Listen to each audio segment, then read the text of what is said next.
Bonsoir, au sommaire, une recette tournée il y a longtemps mais toujours d'actualité, le vide-grenier du Secours Populaire, les bénévoles du comité des fêtes en action, un petit tour en vieille voiture. Mais pour commencer, nous recevons Céline Turcot. Bonjour. Bonjour Céline, la présidente de l'APE qui vient nous parler d'un événement.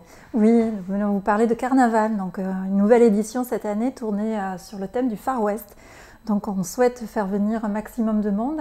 Pour ça, on a le soutien chaque année et on veut le remercier de la mairie, la confiance et le soutien de la mairie, des commerçants, des entreprises, des associations d'Agetmo, aussi bien l'après-midi et la soirée pour que ça soit une journée ludique et avec un soleil qui est prévu. Donc on pourra s'amuser aussi bien dedans que dehors. Est-ce que vous pouvez nous parler du programme de la journée? Oui, bien sûr. Donc à partir de 14h30, on aura nos partenaires incontournables qui viendront au marché couvert animé. Donc le skate avec la brigade à roulettes, le maquillage assuré par 2 maquilleuses parce qu'il faut assurer par rapport à la centaine d'enfants qui viennent.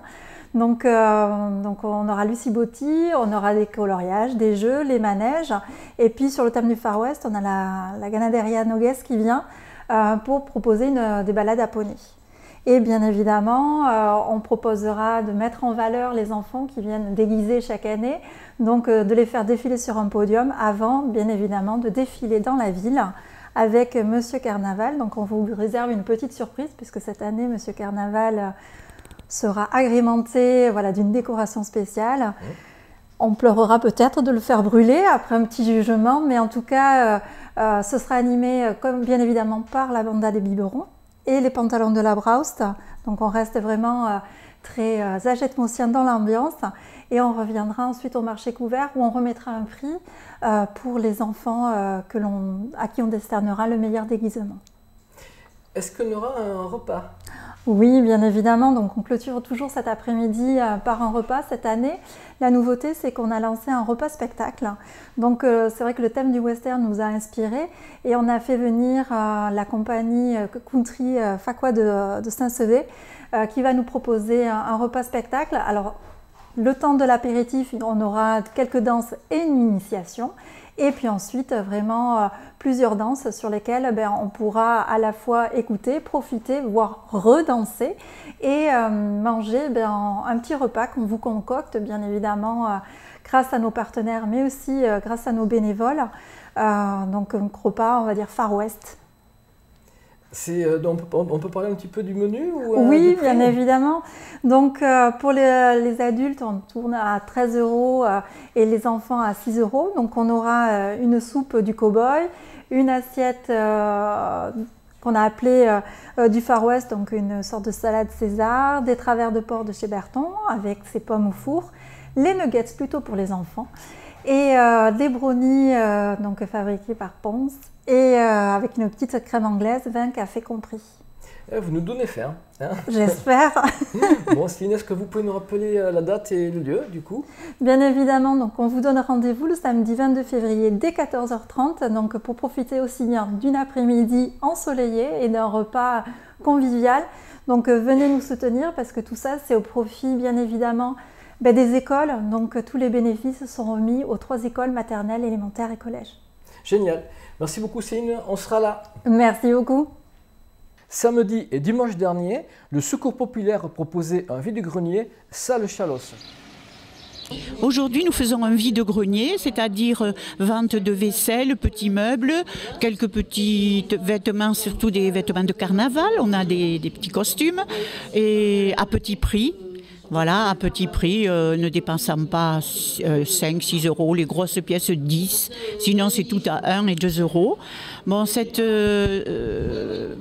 vente nous permet d'améliorer les choses que nous faisons pour les bénéficiaires. Et alors qu'est-ce que vous faites exactement? Alors, pour les bénéficiaires, on fait un colis alimentaire une fois par mois, le deuxième samedi de chaque mois. Et on aide ponctuellement des colis d'urgence ou autres.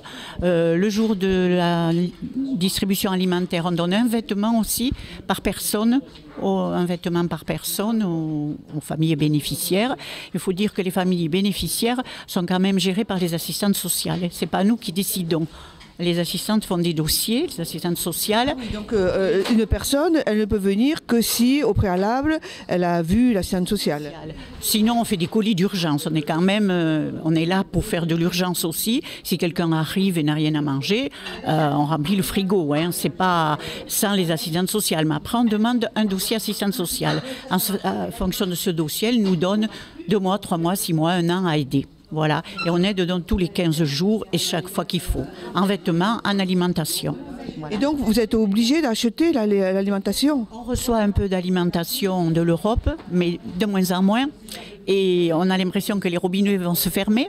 Donc on achète avec le produit des ventes que l'on fait, dans des vide-greniers comme aujourd'hui, ou des braderies. On fait aussi des braderies ponctuelles ici, à cette salle, à l'été, à l'automne, et avant les Noël pour les jouets.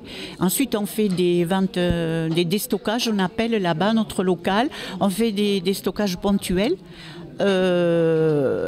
C'est-à-dire qu'on fait une journée enfant, mettons, une journée chaussures, et on vend à tout petit prix, à 1, 2 euros, à tout petit prix. Et tout ce qu'on voit ici, ce sont des choses qui ont été données? Ce sont des choses qui ont été données par des personnes, des gens qui vident des maisons, ou qui changent la vaisselle, et qui nous donnent carrément, et nous on revend. Voilà. Et par rapport au nombre de bénéficiaires, ça augmente, ça stagne? Je ne sais pas trop, je suis trésorière, je ne suis pas dans les statistiques, mais je pense qu'on doit être entre 200 et 300. Je sais qu'il y a 76 ou 79 familles. Donc il faut à peu près multiplier. Ce qu'il y a surtout aussi, c'est qu'il y a beaucoup de familles monoparentales, des dames à la retraite aussi, souvent des dames, parce que ce sont des retraités peut-être agricoles ou autres qui n'ont pas de grosses retraites. Voilà, sinon après on a des familles, 4, 5, 6, on a même une famille de 8 personnes. On a des gens aussi un peu émigrés qui arrivent, bon voilà, et qui n'ont pas grand-chose. Hein. Est-ce que vous, parfois, vous les dirigez vers Épissol? Oui, bien sûr. On leur dit tout ce qui existe à Agenmo. Il y a Épissol, il y a l'entraide agenmosienne, il y a le secours catholique aussi. On a chacun notre identité, mais quand même on travaille ensemble. Hein. C'est les colis alimentaires avec l'entraide. On fait le colis alimentaire, nous le 2e samedi, eux le 4e. Voilà, pour qu'ils aient 2 colis dans le mois. On ne peut pas faire 2 colis par mois, nous. On ne peut pas. Parce qu'on achète quand même beaucoup de choses chez les commerçants d'Agenmo, chez Berton, chez Labarthe, dans les supermarchés. Les supermarchés aussi nous donnent. Il y a des gens qui nous donnent aussi de Mont-de-Marsan, qui nous donnent ponctuellement, le jour où on distribue, ils nous donnent des légumes et des fruits qui sont en trop. On va les chercher la veille et on les distribue comme ça. Voilà. C'est ce qu'ils font à Épissol aussi. Hein? Épissol aussi. Et quand on a des restes, on les donne à Épissol. Et Épissol s'en sert. Voilà. Bien, mais merci beaucoup Arlette. Mais je ne sais pas si j'ai été convaincante. Mais écoutez, c'est notre devise, c'est tout ce qui est une main est nôtre. Et on essaye de le respecter. Voilà. Dans notre rubrique automobile, aujourd'hui la BMW Z1. Alors aujourd'hui, je vous ai amené une BMW Z1 Wiesmann. Alors la BMW Z1, c'est une voiture produite entre 89 et 92 à peu près. Il y a eu 8000 exemplaires vendus mondialement. C'est une voiture qui n'a pas eu énormément de succès, qui a plus de succès maintenant qu'à l'époque. Car à l'époque, cette voiture valait 2 fois une 325i cabriolet, donc c'était très très cher. Celle-ci, comme je vous ai dit, c'est une Wiesmann. Elle a la particularité, c'est la seule que Wiesmann a fait avec le 3 litres 2 de la M3 américaine. M3 américaine, différente de la M3 européenne. Elle n'a pas 320 chevaux, celle-ci n'a que 270 chevaux, mais elle a beaucoup plus de couple que la version américaine. Il y a eu 9 avec le 3 litres et une seule avec le 3 litres 2, c'est celle-ci. Celle-ci est de 91. La seule différence avec la voiture de série, c'est le moteur. La boîte c'est la même, le différentiel c'est le même, c'est tout pareil, sauf le moteur où ils ont eu énormément de mal à leur entrer. Alors les portières, on a deux façons de les opérer, soit avec le petit bouton à l'extérieur de la carrosserie, soit une poignée, comme une poignée de porte normale, qu'on tire pour lever ou on tire pour descendre. C'est la seule différence avec une voiture normale. Qu'ils avaient mis, je crois que toutes les Z1 ont le différentiel autobloquant. Les freins, ben, ça date des années 90, donc c'est pas le point fort de l'auto. S'il faut, surtout avec plus de 250 chevaux, ça peut être très chaud. Personnellement, moi, c'est super confortable. C'est l'une des voitures les plus confortables qu'il y ait. Elle est un peu, on pourrait dire, elle est un peu trop confortable parce que c'est une voiture plus typée grand tourisme que sportive. Moi, je m'en sers plus comme une sportive qu'une GT. Alors la carrosserie, c'était la particularité de l'époque. C'est une carrosserie, c'est tout en plastique. Et il était dit qu'on pouvait changer de couleur de la voiture en changeant les éléments en 2 heures. Si quelqu'un arrive à le faire en moins de 2 jours, bravo.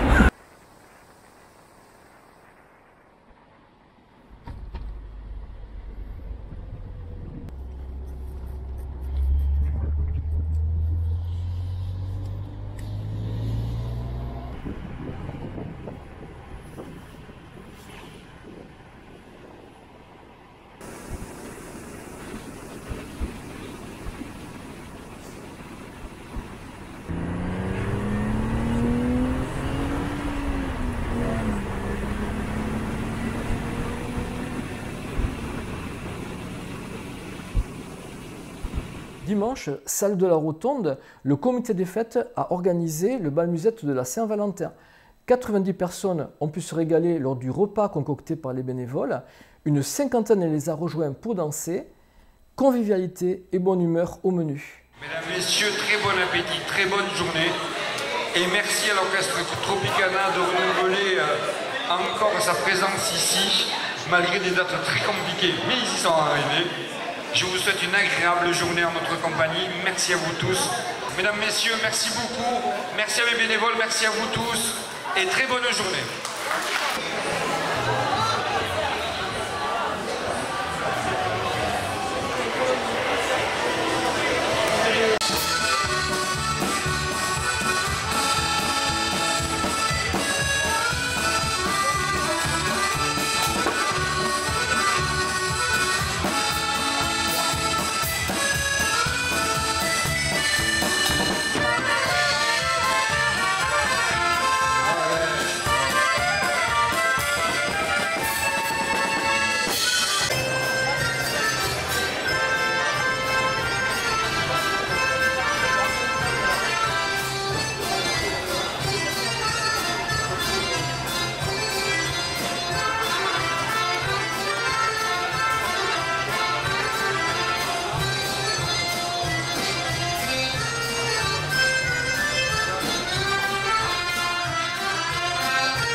Samedi soir à Doisite, pour ce derby chaloussé, HDC a pris sa revanche en battant le Real Chaloussé pour la 16e journée du championnat sur le score de 84 à 79.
Ça fait plaisir parce qu'on a été seul à chercher, parce que depuis le début de la saison, on peut bien jouer au basket, mais quand il faut aller puiser au fond de soi, aller un petit peu chercher plus loin, on était court et ce soir on a montré beaucoup de courage, de solidarité, d'abnégation.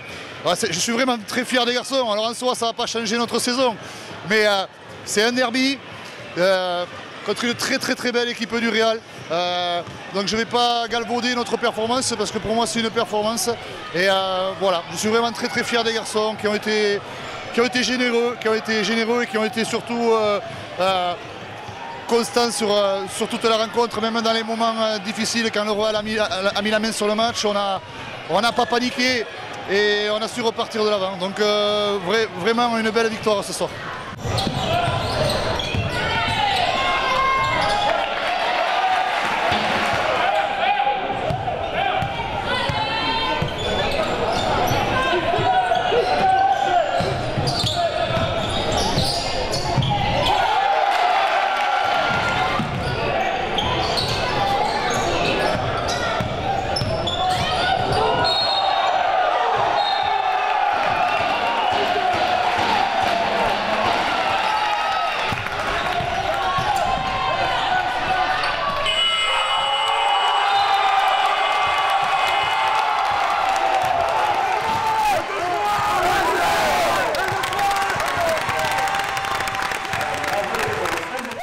Voici maintenant une recette d'actualité, les beignets.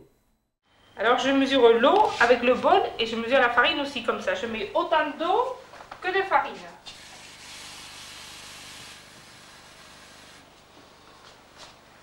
Alors je vais faire 3 bols d'eau. Je mets du beurre dans l'eau, que je vais faire fondre dans l'eau. 3 bols d'eau, 150 g de beurre.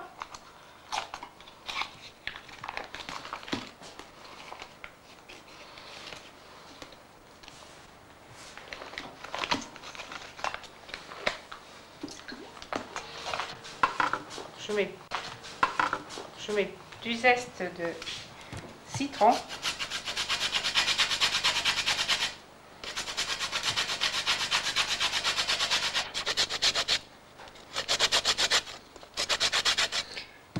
Du zeste d'orange. 3 paquets de sucre vanillé, je mets.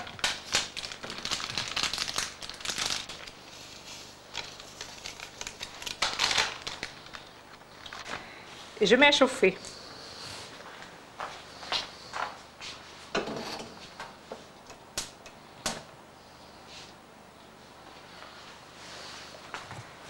Alors là, je vais me préparer les 3 bols de farine.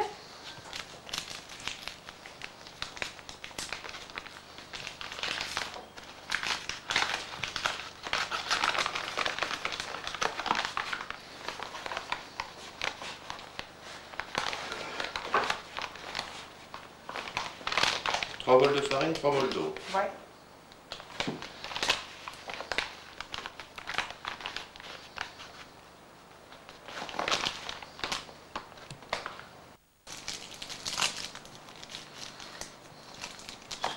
Je mets un paquet de levure dans la farine.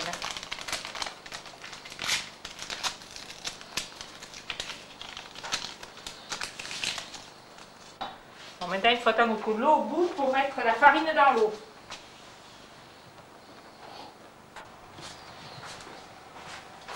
Alors vous le dites. Et je mets un peu de vanille dans l'eau. L'eau est en train de bouillir, je mets toute la farine d'un bloc et je remue.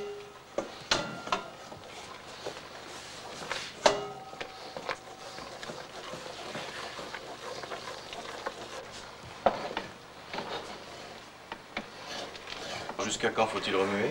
Alors on fait cuire la pâte jusqu'à ce que ça fasse une boule et qu'elle se décolle de la casserole. La pâte est décollée de la casserole et ça fait une boule. Alors je la sors de la casserole. Tu la mets là. Tu la mets?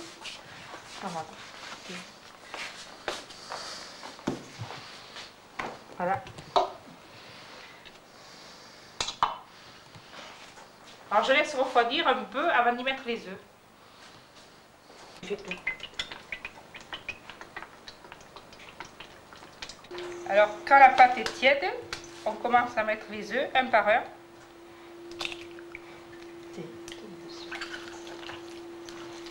Et on remue avec la main. Combien d'œufs? Suivant la pâte comment elle est, quand la pâte est onctueuse, on arrête.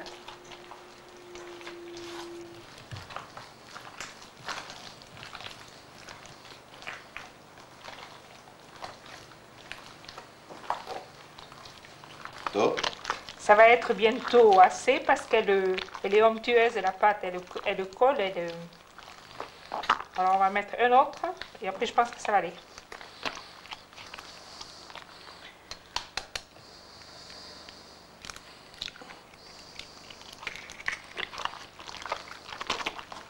On est à 13.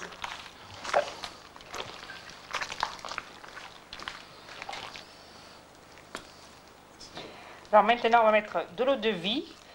Les anciennes mamies disaient qu'il fallait mettre de l'eau de vie pour qu'il se fende à la cuisson, qu'il gonfle. C'est bon. Hein?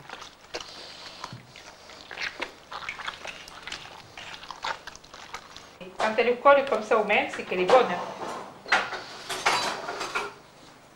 Alors on va essayer si la graisse est assez chaude, si l'huile est assez chaude. On va prendre de la pâte avec une cuillère, on repousse avec l'autre.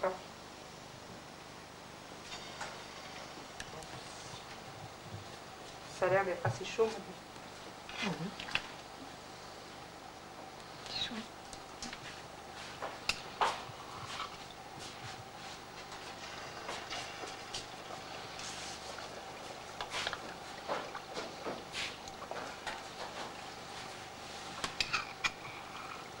en met combien à la fois? 4.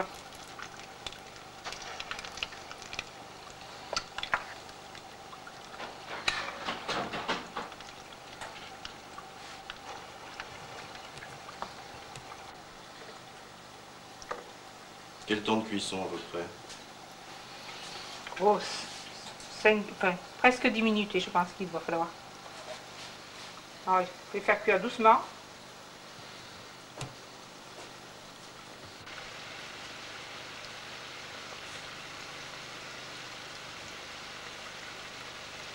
À quoi voit-on qu'ils sont cuits? Et donc, quand ils se fendent plus, parce que le beignet, il faut que ça soit vide à l'intérieur. Alors, tant qu'ils se fendent et qu'ils gonflent, ils ne sont pas cuits.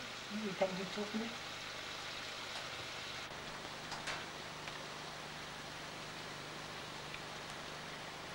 Donc là, ils sont au moins 5 fois plus gros que la pâte qu'on a. La pâte bonhomie, oui.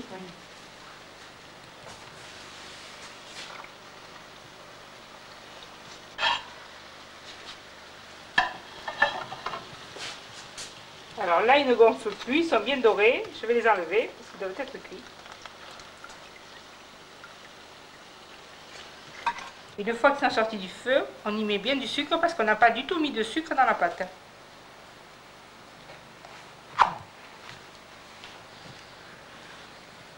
Et voilà, il n'y a plus qu'à les manger. Ah oui. Ils sont un peu chauds.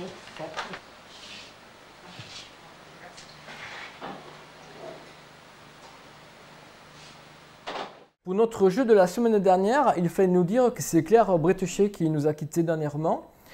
Cette semaine, pour gagner un repas lors du prochain salon du livre du 8 mars, pouvez-vous nous dire à quel auteur vous pensez lorsque vous entendez Claudine à l'école? Ce journal est maintenant terminé. Merci beaucoup de votre attention. À la semaine prochaine.